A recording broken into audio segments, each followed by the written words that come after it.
అయితే మన రాష్ట్రంలో తాజా సర్వే ఒకటి బయటకు వచ్చింది. దాంట్లో ఏదైతే గవర్నమెంట్‌కి అనుకూలంగా దాదాపు 52% ప్రజలందరూ సంతోషంగా ఉన్నారని చెప్పి వచ్చింది. దాన్ని ఎలా చూడొచ్చంటారు?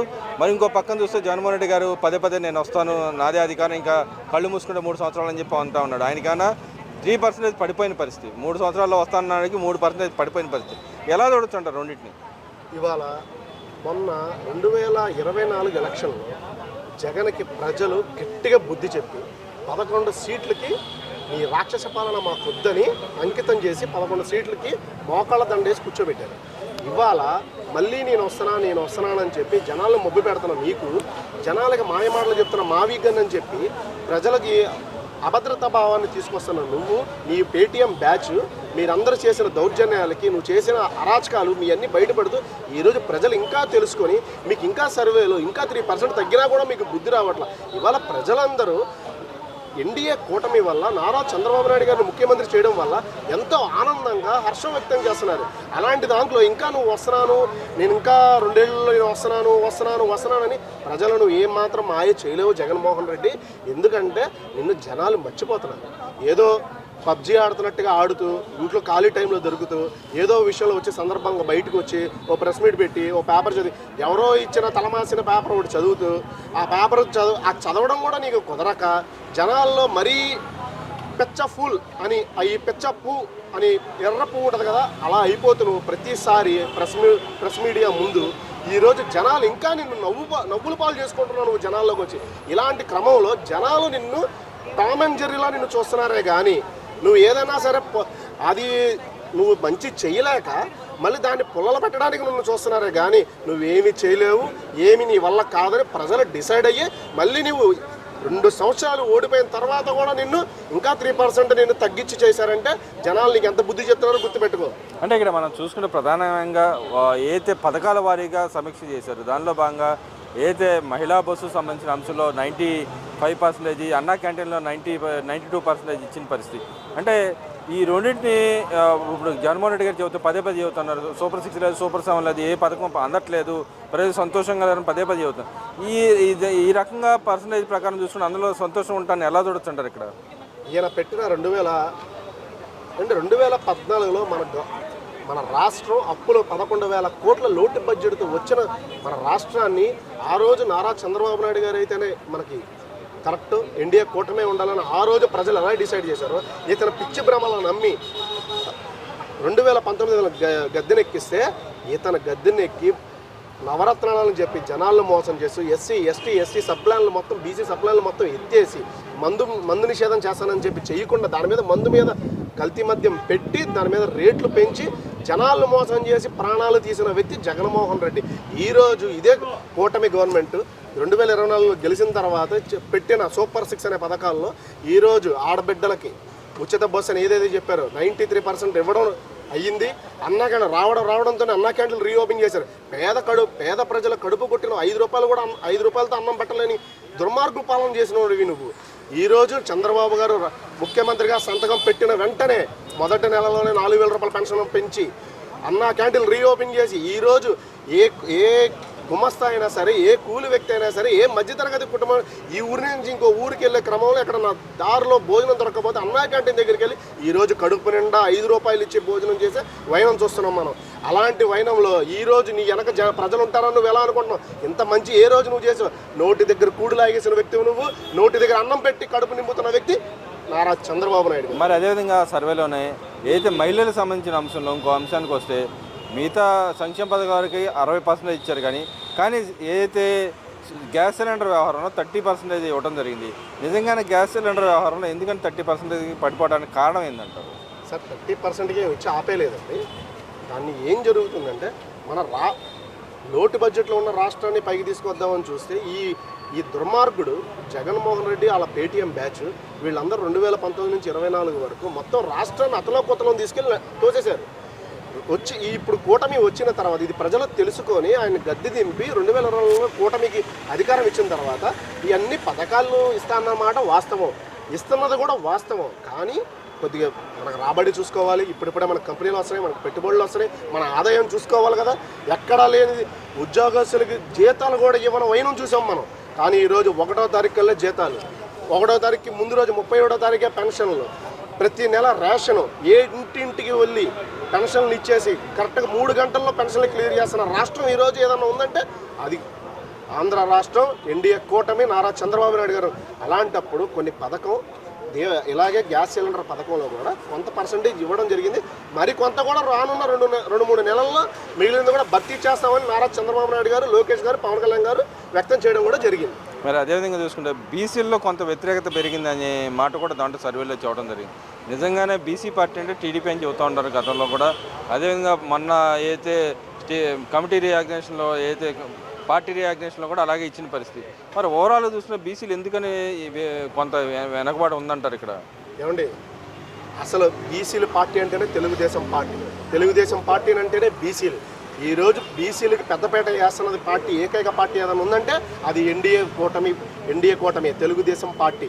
ఏమండి, 4 రాళ్ళు బురద జల్లుతున్నారు.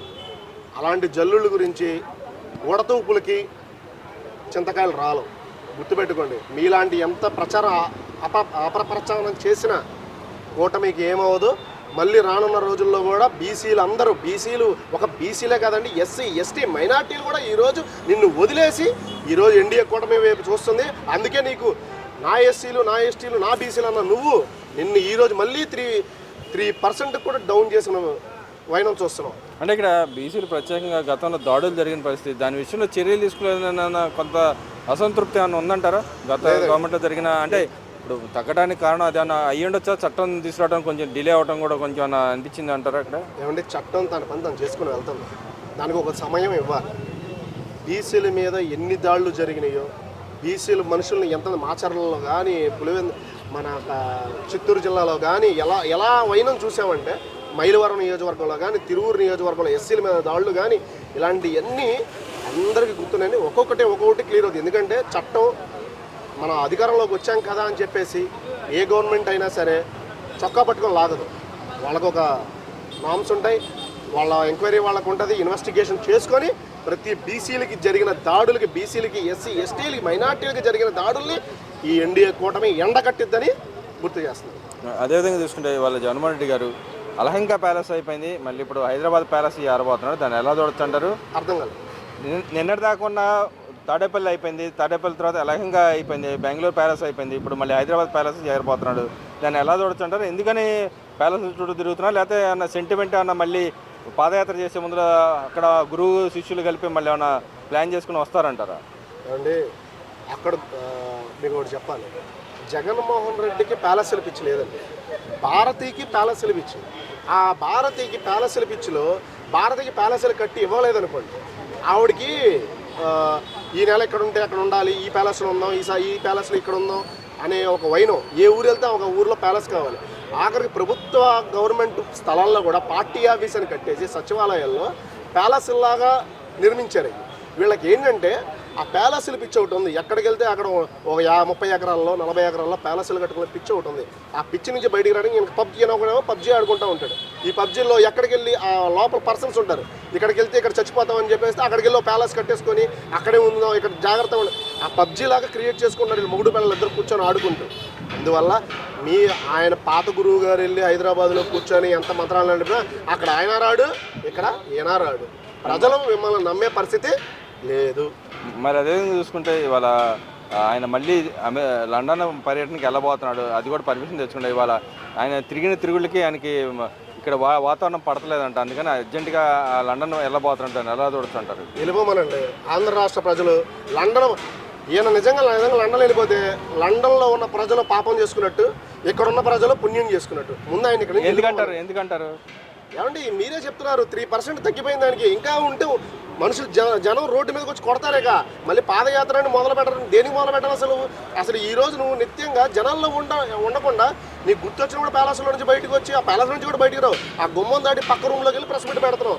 ఏ రోజు ప్రజల పక్షం నుంచున్నావు? ఏం చేసావు నువ్వు? వరదల్లో ఎక్కడికి పోయి వరదలు ₹1 కోటి దానం చేశాను, ఆ వరదలో ₹1 కోటి ఫండ్ ఇచ్చావు, ఆ ఫండ్ ఇచ్చిన ప్రూఫ్ చూపించండి. ఏమండి, ఇది అంతా తెలుసుకున్న ప్రజలు కొడతారేమో అని చెప్పి లండన్లో ఈయనకి కంపెనీలు ఉన్నాయండి. ఈయనకి సూట్ కేసు బ్యాగుల కంపెనీ ఒకటి ఉంది, తర్వాత సాఫ్ట్వేర్ కంపెనీలో ఒకటి కొన్నాడు గత ప్రభుత్వంలో ఉన్నప్పుడు. దాని మీద రాబడులు చూసుకోవడానికి అక్కడ సెటిల్ అయితే కనుక ఇక్కడ ఇవన్నీ కూడా షిఫ్ట్ చేసుకోవడానికి వెళ్తున్నాడు. మరి ఇంకో పక్కన ఇవాళ మహిళా బిల్లు కూడా రాబోతుంది, దాన్ని ఎలా చూడొచ్చంటారు? నిజంగానే మహిళలకు వచ్చే ప్రాధాన్యత పెరిగిందంటారు దేశంలో, రాష్ట్రంలో కూడా? ఇది నా భూతో నా భవిష్యత్ అండి. అలాగుంది ఈరోజు మహిళలు బయటికి ఏ రోజైతే మనకి స్వాతంత్రం వచ్చిందో, ఆడబిడ్డ రోడ్డు మీదకి వచ్చి అర్ధరాత్రి నడిచిన రోజే మనకు స్వాతంత్రం ఎలా అన్నారో దాన్ని నిదర్శనంగా తీసుకొని ఈరోజు 33% ఆడబిడ్డలకి రాజకీయాల్లో కూడా అవకాశాలు వస్తుంది అంటే గవర్నమెంట్ ఈ ఎన్డీఏ కూటమి నిజంగా నా భూతో నా భవిష్యత్ అని అనుకోవాలండి. ఈరోజు అంటే పార్లమెంట్లో ఆమోదం పొందిద్ది అంటారా గట్టిగా? ఖచ్చితంగా అండి, నిర్మోహమాటంగా పొందింది. ఎందుకంటే ఆడబిడ్డలు ఎక్కడైనా సరే మహిళలు కావాలని చెప్పి ప్రతి రాష్ట్రం ప్రజలు కోరుకునే దాంట్లో దీన్ని ముందుకు తీసుకొచ్చిన ప్రభుత్వం ఎన్డీఏ ప్రభుత్వం. మరి డీలిమిటేషన్ కూడా చేయబోతున్నారు, రాష్ట్రాల్లో ఉన్న ఎంపీ స్థానాలు కూడా పెరగబోతున్నాయి. దాన్ని ఒకటే అబ్జెక్షన్ చేస్తుంది, అపోజిషన్ పార్టీ అబ్జెక్షన్ చేస్తూ ఉంది, దానికి సరైన పద్ధతి లేదని చెప్పి విమర్శిస్తూ ఉన్నాయి. మరి ఏ రకంగా ఇది రెండు కలిపి అవుతాయి అంటారు, పాస్ అవుతాయి అంటే? అధికారం ఉన్న పార్టీ ఏ పని చేసినా ప్రతిపక్షం పార్టీ కానీ పనికి మాలిన పార్టీలు కానీ ఏదైనా కానీ అపోజ్ చేసి ఏదో రాళ్ళు వేయాలని చూస్తుంది. కానీ మీరు ఎన్ని రాళ్ళు వేసినా, ఎన్ని నిందలేసినా, ఎన్ని బురద మాటలు జల్లినా ఇది ఆగదు. ఈ బిల్లు మహిళలకి అంకితం చేస్తున్నారు ఎన్డీఏ గవర్నమెంట్, నరేంద్ర మోడీ గారు కానీ, నారా చంద్రబాబు నాయుడు గారు, పవన్ కళ్యాణ్ గారు, లోకేష్ బాబు గారు దీన్ని ప్రజలకి మహిళలకు అంకితం చేసే రోజు ఇది. అసలు మహిళా దినోత్సవం ఇవాళ జరుపుకోవాలండి. మరి అదేవిధంగా చూస్తుంటే వైసీపీ ఎంపీలు మాట్లాడతారు, రాష్ట్రంలో లా అండ్ ఆర్డర్ లేదు, మహిళల మీద దాడులు ఎక్కువైపోతుంది, కొంతమంది మహిళా ఎంపీలు మాట్లాడుతున్నారు. ఎలా చూడొచ్చుంటారు నిజంగానే రాష్ట్రంలో అలాంటి వ్యాఖ్యలు చేయడానికి? ఎలా చూడొచ్చుంటారు? ఈరోజు మహిళా సంబంధించిన బిల్లు వస్తుంటే ఈ విధంగా వ్యాఖ్యలు చేయడానికి ఎలా చూడొచ్చు? ఏమండి, భారతదేశంలో మన అమరావతి కావాలని చెప్పి పక్క స్టేట్ ముఖ్యమంత్రులు కానీ ఎంపీలు కానీ అందరూ ఒకే కంఠంతో అమరావతి రాజధాని అని డిసైడ్ చేస్తే మొన్న మీ ముగ్గురు ఎంపీలతో నువ్వు వద్దు అని చెప్పి అపోజ్ చేసి బయటికి వెళ్ళిపోయిన వ్యక్తులు మీరు. అలాగే ఇక్కడ ఇదే వైసీపీ ఎంపీలని, మహిళల్ని, వైసీపీలో ఉన్న మహిళల్ని, ఇదే రోజాని కానీ విడుదల రజనీని కానీ నేను అడుగుతున్న సూటిగా ఒకటే మాట, ఇదే దాడులు బీసీల మీద, ఎస్సీల మీద, ఎస్టీల మీద దాడులు జరిగినప్పుడు, ఇదే మహిళల మీద దాడులు జరిగినప్పుడు, ఇదే మాచర్లో ఒక ఆడవాళ్ళని తలకాయ పగలగొట్టారు ఆ రోజు పంచాయతీ ఎలక్షన్లో. ఆ రోజు ఎక్కడికి పోయారు? వీళ్ళు నిద్రపోతారు, వీళ్ళు కళ్ళు కాకులు ఎత్తుకుపోయినాయా? ఈరోజు వీళ్ళు ఎంత బురద జల్లినా అంటే మహిళా బిల్లు ఆగే ప్రసక్తి లేదు. ఇది ఇవాళ మహిళా దినోత్సవం జరుపుకునే రెండో మహిళా దినోత్సవం కార్యక్రమం జరుగుద్ది ఇవాళ.